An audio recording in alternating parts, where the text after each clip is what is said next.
So hello friends, welcome back to Gautam Jain education. तो दोस्तों, UPSC 2027 के लिए प्रिपरेशंस कर रहे हो तो इस लेक्चर वीडियो को देखना बनता है। पूरा यहां पे डिटेल में डिस्कस करने वाले हैं यूपीएससी की कहानी, यूपीएससी का इतिहास, यूपीएससी में क्या सिलेबस है, यूपीएससी एग्जाम साइकिल्स के बारे में, कंप्लीट सिलेक्शन प्रोसेस, क्या एलिजिबिलिटी क्राइटेरिया है, एग्जाम पैटर्न्स क्या है, प्रीलिम्स का क्या सिलेबस है, जीएस के क्या सिलेबस हैं, यूपीएससी की कट ऑफ कितनी रही, सब कुछ डिटेल में डिस्कस करेंगे कि आपको कोचिंग कौन सा ज्वाइन करना चाहिए, ऑनलाइन या ऑफलाइन। जो भी न्यू एस्पिरेंट है उनके लिए ये वीडियो बहुत ही इंपॉर्टेंट है। तो स्टार्ट करते हैं टाइम वेस्ट किए बिना। What is UPSC? सबसे पहले आप ये समझो, जिस एग्जाम की प्रिपरेशंस आप कर रहे हो उसके बारे में पहले समझो दोस्तों। हम आईएएस बनने के लिए, आईपीएस बनने के लिए, आईआरएस बनने के लिए एग्जाम देते हैं जो कि ग्रुप ए सर्विसेज में आता है, गैजेटेड ऑफिसर बनते हैं। ये एग्जाम कंडक्ट कौन करवाता है दोस्तों? UPSC, that stands for union public service commission. ये एक इंडिया का प्रीमियर कॉन्स्टिट्यूशनल रिक्रूटिंग एजेंसी है। ये संवैधानिक बॉडी है दोस्तों। ये सिविल सर्विस एग्जाम कंडक्ट करती है ऑफिसर्स को रिक्रूट करने के लिए, ऑल इंडिया सर्विसेज के लिए। UPSC merit based, transparent and impartial selections हो, ये इंश्योर करता है। यहां पे बहुत से ऑफिसर्स बनते हैं। जैसे एग्जांपल के लिए अगर 900 सीट है यूपीएससी में तो उसमें आईएएस होंगे, आईपीएस होंगे, आईएफएस होंगे, आईआरएस होंगे। तो इतने सारे ऑफिसर्स को सिलेक्ट करने का काम किसका है? यूपीएससी का है। ये इंडिपेंडेंटली फंक्शन करती है under the constitution of India and protect the recruitment process from political influence. आज तक ऐसा कोई यहां पे यूपीएससी पे एलिगेशन नहीं लगा है कि पेपर लीक हुआ हो। हर साल 10 लाख कैंडिडेट्स इस एग्जाम के लिए रजिस्टर करते हैं, एग्जाम देने जाते हैं। 10 से 15,000 स्टूडेंट्स प्रीलिम्स निकालते हैं, उनमें से 4 से 5,000 मेंस के लिए क्वालिफाई करते हैं। फिर यहाँ पे इंटरव्यू होता है। 900 जो सीट्स है उन पे भर्ती होती है दोस्तों ऑफिसर्स की। इतिहास क्या है यूपीएससी का? एवोल्यूशंस क्या है इंडिया सिविल सर्विस कमीशन का? देखो दोस्तों, ये जो आइडिया है इंडिपेंडेंट पब्लिक सर्विस कमीशन का, ये under government of India act 1919 में ओरिजिनेट होता है। Then Lee commission that headed by Lord Lee of Fareham recommended establishing an independent recruitment body. Public Service Commission of India established on 1st of October 1926 under the chairmanship of Sir Rose Barker. Right 1926 में दोस्तों public service commission Bharat का ये establish हो जाता है। Government of India act 1935 में ये federal public service commission बनता है। 26 जनवरी 1950 में जब संविधान हमारा लागू होता है दोस्तों, तब इसको रीनेम कर दिया जाता है। फेडरल पब्लिक सर्विस कमीशन से क्या कर दिया जाता है? इसका नाम यूपीएससी कर दिया जाता है। यानी कि इसका इतिहास दोस्तों 100 साल पुराना है। ठीक है। कॉन्स्टिट्यूशनल स्टेटस की अगर हम बात करें तो जैसा कि मैंने आपको बताया, ये कॉन्स्टिट्यूशनल बॉडी है, इंडिपेंडेंट बॉडी है, कॉन्स्टिट्यूशनल बॉडी है। Part 14 service under the union and state. Article कौन सा है? 315 से 323। Article 315 to 323 deal with the establishment, compositions, powers and functions of UPSC and state public service commission. To be very specific, Article 315 provide for the establishment of UPSC and state PCS. Article 320 UPSC के functions के बारे में, recruitment, exam, promotion and disciplinary matters के बारे में बताता है। आप डिटेल्स में इसको पढ़ सकते हो। और यूपीएससी अपनी जो रिपोर्ट है वो किसको सबमिट करेगा? To the president. आई बात समझ में? उसके बाद दोस्तों, यूपीएससी इंपॉर्टेंट क्यों है भारत में? क्यों इंपॉर्टेंट है सिविल सर्विस एग्जाम? देखो दोस्तों, क्योंकि यूपीएससी रिक्रूट करता है officers responsible for policy formulations. Example के लिए आप ऐसे समझो दोस्तों कि कोई मिनिस्ट्री है, जैसे एजुकेशन मिनिस्ट्री। एजुकेशन मिनिस्ट्री के जो मंत्री हैं, अभी आप बता सकते हो कौन है मंत्री दोस्तों? धर्मेंद्र प्रधान ने रिजाइन किया है। अभी एजुकेशन मिनिस्टर कौन है भारत के? श्री प्रहलाद जोशी। अब प्रहलाद जोशी के अंडर ऑफिसर्स काम करेंगे ना, बड़े बड़े सेक्रेटरी काम करेंगे। ये आईएएस ऑफिसर ही तो होते हैं दोस्तों। शिक्षा से रिलेटेड, एजुकेशन से रिलेटेड अगर कोई पॉलिसी बनानी हो, उसको इंप्लीमेंट करना हो तो कौन करेगा दोस्तों? आईएएस ऑफिसर्स ही तो करते हैं। जो सेक्रेटरी, जो आपने नाम सुने होंगे, चीफ सेक्रेटरी, प्रिंसिपल सेक्रेटरी, ये इन्हीं के तो काम होते हैं। पॉलिसी फॉर्मुलेशंस, इंप्लीमेंटेशन, गवर्नेंस में सिविल सर्वेंट मेंटेन करते हैं लॉ एंड ऑर्डर को, रेवेन्यू कलेक्ट करते हैं, manage developmental program, implement government schemes. Okay, जैसे मान लो कोई गवर्नमेंट स्कीम बनी है अंडर एजुकेशन मिनिस्ट्री, उसको इंप्लीमेंट करने का काम भी तो ऑफिसर्स का होता है ना। वो अपने सबऑर्डिनेट की मदद से उसको इंप्लीमेंट करते हैं। इसलिए IAS, IPS and IFS officer, इनकी जो जॉब है ना दोस्तों, ये हाईएस्ट एडमिनिस्ट्रेटिव पोजीशन है, हाईयर रिस्पॉन्सिबिलिटी है, हाईएस्ट पर्क्स हैं और हाईएस्ट सोसाइटी के अंदर इनकी वैल्यू भी है। यूपीएससी सबको इक्वल अपॉर्चुनिटी देती है, irrespective of caste, religion, gender, economic background. ठीक है। अब बात आती है कि भैया यूपीएससी का फिर क्रेज इतना क्यों है? ये तो हमने समझ लिया कि यूपीएससी इंपॉर्टेंट क्यों है, कि हम कंट्रीब्यूट करते हैं देश के भविष्य में, देश की पॉलिसी मेकिंग में। तो क्रेज क्यों है इसका इतना? क्रेज ऑब्वियसली दोस्तों है इतना प्रेस्टिजियस करियर है इंडियन गवर्नमेंट के अंडर, आप डायरेक्ट आ रहे हो, डायरेक्ट आपकी मंत्रियों, बड़े बड़े मंत्रियों के साथ बातचीत होती है, आपके पास पूरा विभाग होता है दोस्तों, आप अच्छे से अच्छा पॉलिसी बना सकते हो, आप एक ईमानदार ऑफिसर्स हो, आप बहुत कुछ अच्छा कर सकते हो देश के लिए। Officer enjoys significant administrative authority, public respect, leadership responsibility. It provide excellent job security, regular promotions, attractive salary, official accommodation, retirement benefits. इसके साथ साथ दोस्तों सोसाइटी में आपका रुतबा भी बनता है। Examination has an extremely low selection ratio, making success highly prestigious. Okay भैया 10-10 साल लग गए हैं लोगों को इस एग्जाम को निकालने में, पूरी उनकी जवानी खत्म हो गई दोस्तों, तब जाकर के आईएएस बने हैं, कुछ फर्स्ट अटेम्प्ट में ही बन जाते हैं। Thousand of successful officer from diverse background have inspired million of aspirant. हमने इतनी रील्स देखी, हमने इतनी मोटिवेशन वीडियोस देखी, किस तरह से गाड़ियां चलती है, कैसे यहाँ पे आईएएस ऑफिसर्स को एक तरह से वो हीरो वर्शिपिंग होती है ना, वैसे इंडिया में समझा जाता है, इसलिए इसका क्रेज है दोस्तों। एग्जाम्पल के लिए आप आईपीएस का समझो दोस्तों, तो जैसे आप एंटर करोगे तो आप क्या बनते हो सबसे पहले, एएसपी, डीएसपी, एएसपी, ये ट्रेनिंग पीरियड तक होता है, फिर आप एसपी बनते हो, फिर 5-6 साल प्रमोशन होता है, आप एसएसपी बनोगे, फिर 5 से 7 साल के बाद आप डीआईजी बनते हो, फिर आईजीपी, फिर उसके बाद एडीजीपी, उसके बाद आप डायरेक्टर जनरल ऑफ पुलिस बनते हो। ठीक है, जरूरी नहीं है आप हमेशा ही डीजीपी बनोगे, उससे पहले भी रिटायर हो सकते हो। अब यहां पे बात आती है यूपीएससी एग्जाम की साइकिल एंड सिलेक्शन प्रोसेस। ये सब हमने जाना यूपीएससी का इतिहास, इसका क्रेज क्यों है। अब स्टार्ट करते हैं कि भैया यूपीएससी का जो एग्जाम साइकिल, उसकी सिलेक्शन प्रोसेस है वो कैसे होती है। तो पहली स्टेज है दोस्तों सिविल सर्विस प्रीलिम्स एग्जाम, पहली स्टेज आती है प्री, उसके बाद आता है मेंस जो कि डिस्क्रिप्टिव है, फिर आता है दोस्तों पर्सनैलिटी टेस्ट यानी कि इंटरव्यू। प्री के मार्क्स ऐड नहीं होते, मेंस के मार्क्स ऐड होते हैं, मेंस के 7 पेपर के मार्क्स ऐड होते हैं, एक पेपर 250 नंबर का है, यानी 7 पेपर के मार्क्स टोटल हुए 1750। उसके बाद जो इंटरव्यू है वो 275 नंबर का होता है, टोटल हुए 2025। अब यहां पे मेंस और इंटरव्यू में आपने जितना स्कोर किया दोस्तों, उसके हिसाब से आपकी मेरिट लिस्ट बनती है। यह साइकिल है दोस्तों प्रीलिम्स, मेंस और इंटरव्यू की। यूपीएससी सीएससी का एलिजिबिलिटी क्राइटेरिया क्या है, कौन दे सकता है ये पेपर। नेशनलिटी की बात करें तो इंडियन सिटीजन एलिजिबल है उसके लिए, आईएएस, आईपीएस, आईएफएस ये सब दे सकते हैं। ऐसे नहीं है कोई चाइनीज नेशनल आकर के एग्जाम निकाल के और ऑफिसर बन जाए, ये नहीं दोस्तों, इंडियन सिटीजन एलिजिबल है। उसके बाद एजुकेशनल क्वालिफिकेशन की बात करें तो बैचलर डिग्री बहुत है, आपने स्नातक पास किया है, बहुत है इतना, फ्रॉम ए recognized यूनिवर्सिटी और N equivalent qualification is required. Okay, minimum age चाहिए दोस्तों 21 और मैक्सिमम एज डिपेंड करती है कि आपकी कैटेगरी कौन सी है। एग्जांपल के लिए अगर आप जनरल के हो तो 32 साल, ओबीसी के हो तो 35 साल, एससी एसटी से हो तो 37 साल, फिजिकली डिसेबल्ड जो कैंडिडेट होते हैं उनके लिए अलग से रिलैक्सेशन रूल्स के अकॉर्डिंग आप देख सकते हो जब यूपीएससी की नोटिफिकेशन आती है। नंबर ऑफ अटेम्प्ट की बात करें तो जनरल को दोस्तों 6 मिलते हैं, ईडब्ल्यूएस को 6 मिलते हैं, ओबीसी को 9 अटेम्प्ट मिलते हैं, एससी एसटी को तो अनलिमिटेड मिलते हैं दोस्तों, यानी 21 से 37 साल। अगर कोई मान लो एससी कैंडिडेट है वो 21 से 37 साल तक हर साल पेपर वो दोस्तों दे सकता है। अब यहां पे बात करते हैं यूपीएससी प्री के एग्जाम पैटर्न की, कि ये तो हमने समझा एलिजिबिलिटी क्राइटेरिया और एग्जाम का पैटर्न। अब to be very specific prelim का एग्जाम पैटर्न देखते हैं। प्रीलिम्स में दोस्तों 2 पेपर होते हैं, पेपर 1 एंड पेपर 2। पेपर 1 में आपसे जीएस पूछा जाएगा, उसमें 100 क्वेश्चन होते हैं, 200 नंबर के, टाइम होता है दोस्तों 2 घंटे का, मेरिट बेस्ड होता है, यहां पे कट ऑफ जाती है। एग्जांपल के लिए जैसे मान लो 200 में से कट ऑफ गई दोस्तों 98 जनरल के लिए, तो जो 98 या उससे ज्यादा स्कोर करेगा उसका सिलेक्शन होगा। उसके बाद सी सेट, ये दोस्तों क्वालिफाइंग होता है, इसमें सिर्फ 33% मिनिमम चाहिए। मतलब 200 नंबर का पेपर है और आपके अगर 68 आ रही हैं तो 33% ऑफ 200 इज 66, यानी 2 नंबर ज्यादा आ रहे हैं ना आपके, तो आप पास हो दोस्तों। इसमें सिर्फ पासिंग मार्क्स चाहिए। सी सेट में इंग्लिश, क्वांट, रीजनिंग ये सब पूछा जाता है, जैसे बैंकिंग एग्जाम होते हैं उस तरह से।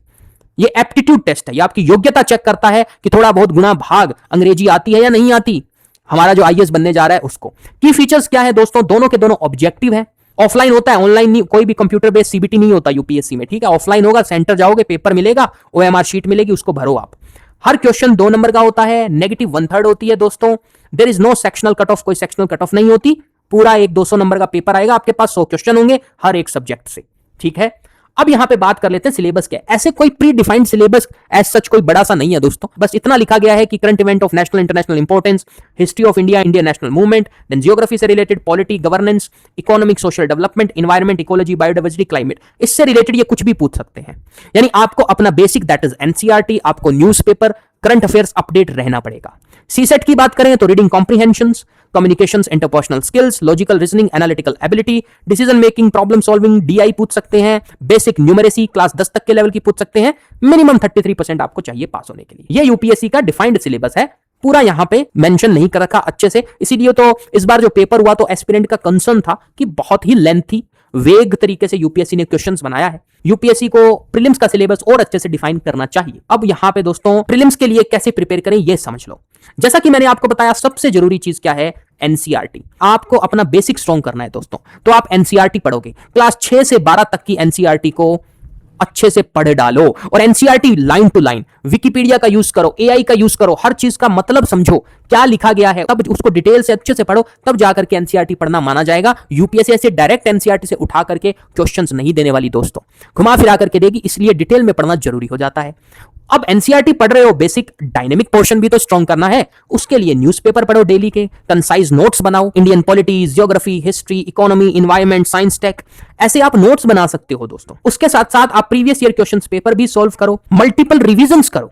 जितना रिवाइज करोगे ना, उतना आपको आपके दिमाग में फैक्ट्स रहेंगे दोस्तों। रेगुलर मॉक टेस्ट देते रहो, पूरा 100 क्वेश्चंस का मॉक टेस्ट दो। ओके, बैठ करके आराम से, जैसे आपका सिलेबस कंप्लीट हो, रिवीजन हो, पूरा 100 क्वेश्चंस का मॉक टेस्ट दो। उससे पहले जैसे जैसे सब्जेक्ट कंप्लीट होते जाए, उनका सेक्शनल मॉक टेस्ट आप देते रहो। इसके साथ साथ सी सेट करना बहुत जरूरी है। बहुत से बच्चे ये मिस्टेक करते हैं कि सी सेट पे फोकस ही नहीं करते, कहते हैं कि प्रीलिम्स का एग्जाम होगा, उससे 1-2 महीने पहले सी सेट कर लेंगे। नहीं, सी सेट को 6 महीने दो।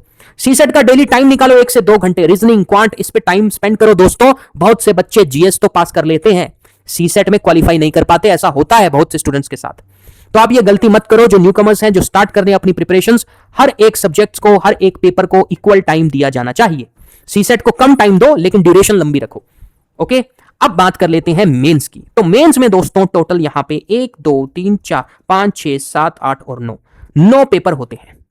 9 पेपर में से 7 के मार्क्स ऐड होते हैं, 2 क्वालिफाइंग होते हैं। पहली इंडियन लैंग्वेज। अब कोई भी इंडियन लैंग्वेज दोस्तों जो 8th शेड्यूल में मेंशन है, जैसे असमीज, बंगाली, बोडो, डोगरी, गुजराती, हिंदी, कन्नड़, कश्मीरी, कोंकणी, मैथिली, मलयालम, मणिपुरी, मराठी, नेपाली, उड़िया, पंजाबी, संस्कृत, संथाली, सिंधी, तमिल, तेलुगु एंड उर्दू, इनमें से कोई भी लैंग्वेज आप उठा के पढ़ सकते हो। ये आपको क्वालिफाइंग करना है। एग्जाम्पल के लिए जैसे हिंदी आपने सिलेक्ट की, उसके साथ साथ दूसरा पेपर इंग्लिश, ये सबके लिए एक ही होता है, ये इंग्लिश ही रहता है।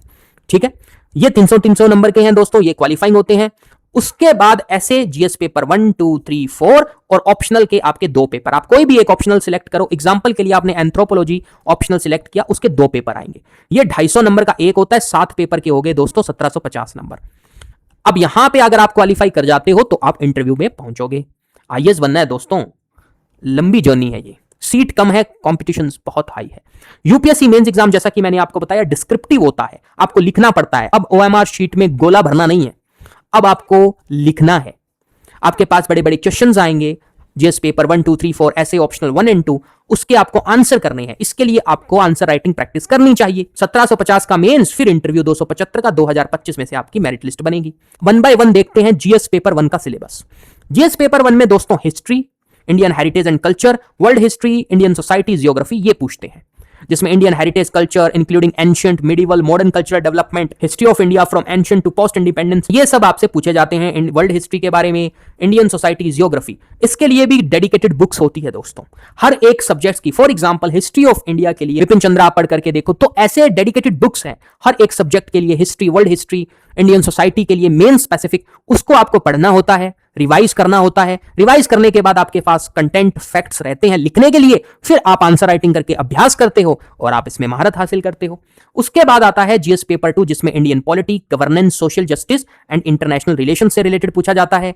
फिर आता है जीएस पेपर 3, जिसमें Indian economy, agriculture, science, tech, environment, biodiversity, disaster management and internal security. जैसे इंटरनल सिक्योरिटी में जैसे आपको पढ़ना पड़ेगा terrorism, cyber security, border management, organised crime, money laundering, left wing extremism, security challenges, ये सब आपको यहां पे डिटेल में पढ़ना पड़ता है दोस्तों।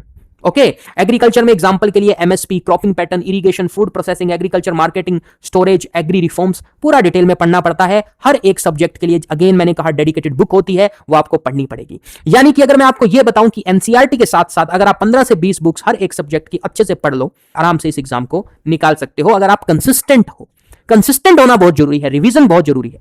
पढ़ाई सारे ही करते हैं, पास कौन होगा? जो कंसिस्टेंट होगा। Consistency is the key guys, लगातार हर दिन पढ़ना है। कोई मोटिवेशन नहीं, सिर्फ एक ही मोटिवेशन है कि मुझे बस अब ये करना है। जैसे आईएएस बनोगे तो फ्री तो बैठे नहीं रहोगे, 10-10 12-12 घंटे, कई बार तो ऐसा होता है इलेक्शन टाइम में 24-24 घंटे काम करना पड़ता है दोस्तों। तो वो कंसिस्टेंसी ही है ना।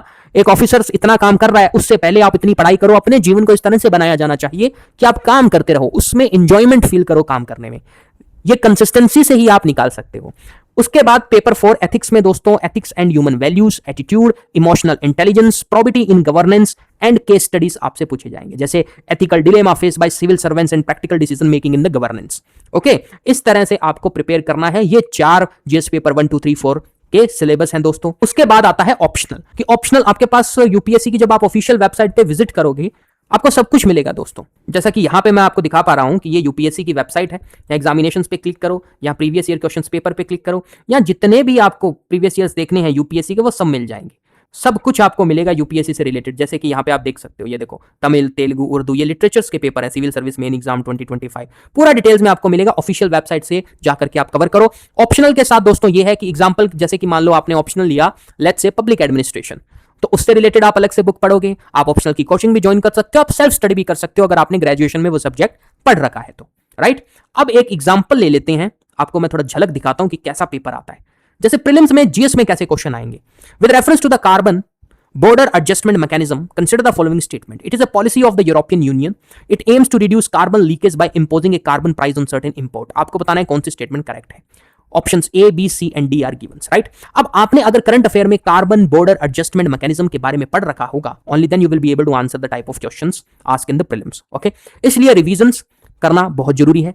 करंट अफेयर और एनसीईआरटी हेल्प करेगी प्रीलिम्स को पास कराने में।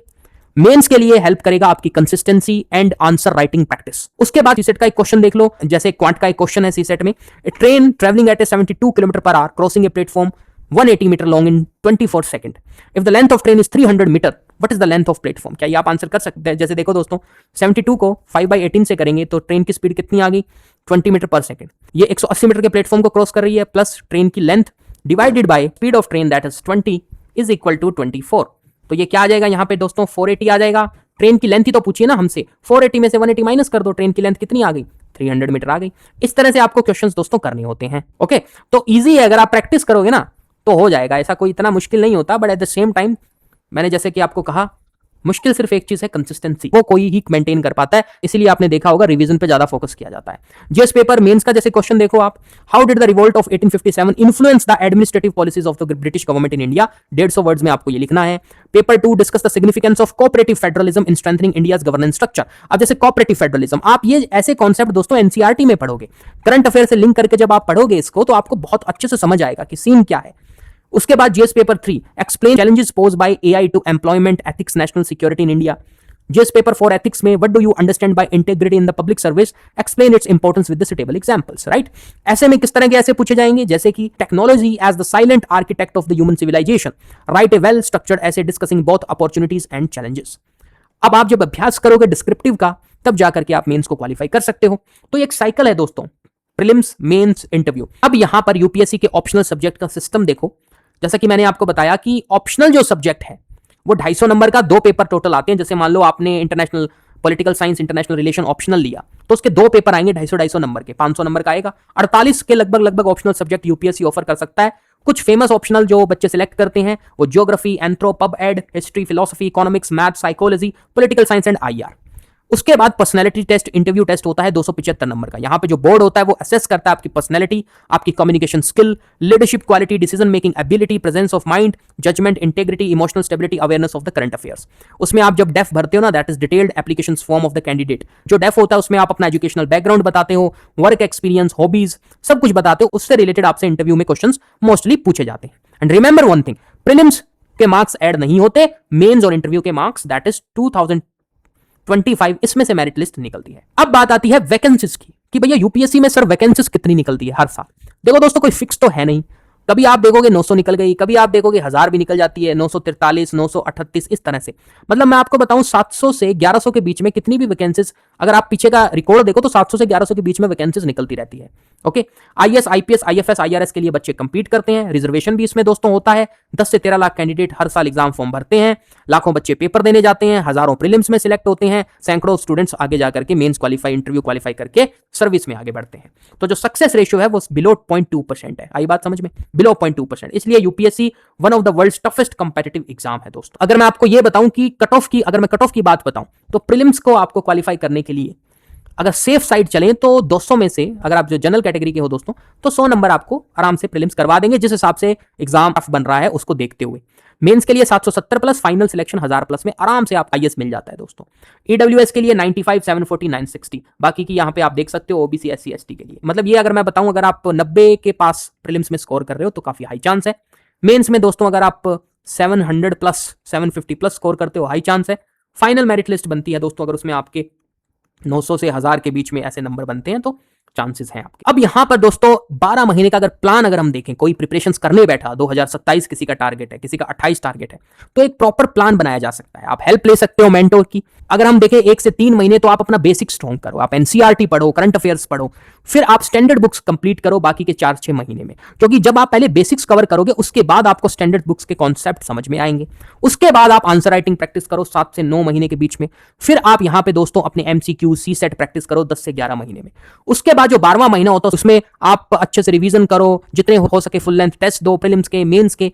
ऐसे ये यहां पे दोस्तों आप प्रिपरेशन इसको कर सकते हो अपने अकॉर्डिंग, जो आपको कन्वीनियंट लगे वैसा टाइम टेबल बनाओ। किसी का फॉलो मत करो कि इसका टाइम, क्योंकि आपका कुछ अलग हो सकता है टाइम टेबल। ओके, अब कुछ कोचिंग इंस्टीट्यूट जहां से आप प्रिपेयर कर सकते हो, best offline UPSC coaching institute जहां से बहुत सही बच्चे पढ़ते हैं। सबको पता है ओल्ड राजेंद्र नगर हब है दोस्तों, करोल बाग दिल्ली ये हब है। मुखर्जी नगर, अब तो यहाँ पे मुखर्जी नगर दृष्टि आईएएस शिफ्ट हो गया आई थिंक, लेकिन पहले यहाँ पे हुआ करता था। ओल्ड राजेंद्र नगर जो नई दिल्ली है ये हब बताते हैं मेन। तो Vajiram Ravi, vision IAS, next Drishti, उसके बाद Khan study group, forum IAS, इन सब की फीस लगभग आप ये समझो 2 लाख के करीब है जीएस कोर्स की। ऑप्शनल की अलग से लगती है दोस्तों। ऑनलाइन की अगर हम बात करें तो ऑनलाइन भी ये प्रोवाइड करवाते हैं, विजन, वाजीराम रवि, दृष्टि, नेक्स्ट आईएएस। इसके साथ साथ कुछ सस्ते जो कोर्स प्रोवाइड करवाए जा रहे हैं, जैसे फिजिक्स वाला है, अनअकैडमी है, ये सस्ते कोर्स प्रोवाइड करवाते हैं ऑनलाइन में दोस्तों। कुछ और भी कोचिंग इंस्टीट्यूट है जो आपने यूट्यूब पे देखे होंगे, जैसे स्टडी आईक्यू वगैरह, या कुछ इंडिपेंडेंट कोचिंग इंस्टीट्यूट है जिनका इतना बड़ा चैनल नहीं, लेकिन यूपीएससी के कोर्स करवाते हैं, जो खुद यूपीएससी पास आउट हैं वो करवाते हैं दोस्तों, उनसे आप पढ़ सकते हो। तो अगर मैं आपको ये बताऊं कि टोटल एक्सपेंस अगर विदाउट कोचिंग देखें तो 2 लाख से 3 लाख के बीच में लग जाता है दोस्तों। नोट्स वगैरह करो आप, लैपटॉप की रिक्वायरमेंट होती है, इतना खर्चा लगेगा। विद कोचिंग दिल्ली में जाकर के करोगे तो 6 से 7 लाख रुपए लग जाएगा, हाउस रेंट वगैरह सब लगता है इसमें दोस्तों। ठीक है, तो ये एक साइकिल है दोस्तों। एग्जाम्पल के लिए जैसे मान लो एक स्टूडेंट है जिसका नाम है श्याम तैयारी करता है 22 साल की उम्र में, पहला अटेम्प्ट देता है, प्रीलिम्स फेल हुआ, 2 से 3 लाख एनुअल एक्सपेंस लगा, दिल्ली में पढ़ रहा है, कोचिंग कर रहा है, रेंट पे है। उसके बाद फिर से वो फेल हो गया प्रीलिम्स में, तीसरी बार दोस्तों उसका प्रीलिम्स हो जाता है मेंस में फेल, चौथी बार फिर प्रीलिम्स में फेल, 5वीं बार, फिर छठी में आप देखोगे 6वें अटेम्प्ट में वो सब कुछ क्लियर करके आईएएस बन जाता है। ऐसा होता है दोस्तों, ऐसे एग्जाम्पल आपको बहुत मिलेंगे। तो ये इसी तरह का पैटर्न है, साइकिल है, जहां आप देखोगे किस 22 साल की उम्र में प्रिपरेशन करने लग रहा है, 28-29 साल की उम्र में वो फाइनली आईएएस बनता है, तो उसका पूरा यूथ यहां पे जा रहा है दोस्तों, आधे से ज्यादा यूथ खत्म हो गया उसका। तो इसलिए एक प्लान भी होना चाहिए। ओके, यूपीएससी एस्पिरेंट के लिए एक प्लान भी होना चाहिए, क्योंकि सक्सेस रेशियो बहुत कम है। अगर आप प्रिपरेशन कर रहे हो तो एक प्लान भी रखो दोस्तों। अगर आपका घर अच्छे से अफोर्ड कर सकता है तो कोई जरूरत नहीं है, लेकिन अगर नहीं कर पा रहा तो एक प्लान भी होना चाहिए, जिसमें आप सीजीएल, आरबीआई, ग्रेड बी या SBI PO, IBPS PO, banking के एग्जाम टारगेट कर सकते हो, या आप कुछ प्रोफेशनल स्किल सीख सकते हो, जैसे एनालिटिक्स, कोडिंग वगैरह, इंजीनियरिंग बैकग्राउंड से हो। उसके साथ साथ आप हायर एजुकेशन देख सकते हो, आप बीएड कर लो दोस्तों, बीए के बाद, बीएससी के बाद एमएड करो, ताकि आपके पास कुछ अपॉर्चुनिटी हो टीचर बनने की। अदरवाइज इस एग्जाम के चक्कर में आप ना तो कुछ आगे कोर्स कर पाओगे, ना यहाँ पे कोई आपके पास एक्स्ट्रा स्किल होगी। जब आपकी उम्र आएगी 28-29-30 की, आप ये पाओगे कि आपके पास कोई ऐसी स्किल नहीं है। तो इस तरह से, क्योंकि यूपीएससी में सीट्स बहुत कम है, भारत की आबादी बहुत ज्यादा है दोस्तों, सच्चाई ये है। इसलिए स्मार्ट एस्पिरेंट प्रिपेयर करता है यूपीएससी फुल डेडिकेशन के साथ, इसके साथ साथ प्लान बी भी सिक्योर करता है फॉर द फ्यूचर। ओके, तो सक्सेस मंत्रा बेसिकली दोस्तों यही है यूपीएससी के लिए। फाइनल टिप जो मैं आपको देना चाहता हूं वो ये है गाइस, कि सिलेबस को अंडरस्टैंड करो and previous year questions paper को अच्छे से समझ लो प्रिपरेशन स्टार्ट करने से पहले। Build strong conceptual clarity instead of memorising fact. Read 1 quality newspaper, 1 monthly current affair magazine regularly. Answer writing practice करो, मॉक टेस्ट देते रहो consistently. Okay, focus today, success tomorrow. Consistently आप करते रहो काम, फोकस, डिसिप्लिन, कंसिस्टेंसी से success जरूर मिलेगी। क्योंकि दोस्तों यूपीएससी में जो सक्सेस है वो अनसर्टेन है, लेकिन आपका करियर अनसर्टेन नहीं होना चाहिए। प्लान है यूपीएससी ठीक है, प्लान बी आप एक सिक्योर फ्यूचर्स की तरह रख सकते हो। So this is all about the lecture guys. I hope I have explain आपकी यूपीएससी सीएससी 2027 की जर्नी वेरी वेल। अगर आप प्रिपरेशंस करोगे यूपीएससी सीएससी 2027 के लिए, मेरे इस लेक्चर्स को आप पूरा देखो, आपको एक पूरा ब्रॉडर आइडिया मिल जाएगा दोस्तों। I hope I have explain the topic well. For more such kind of informative videos please do subscribe to my YouTube channel. Thank you so much. जय हिंद, जय भारत।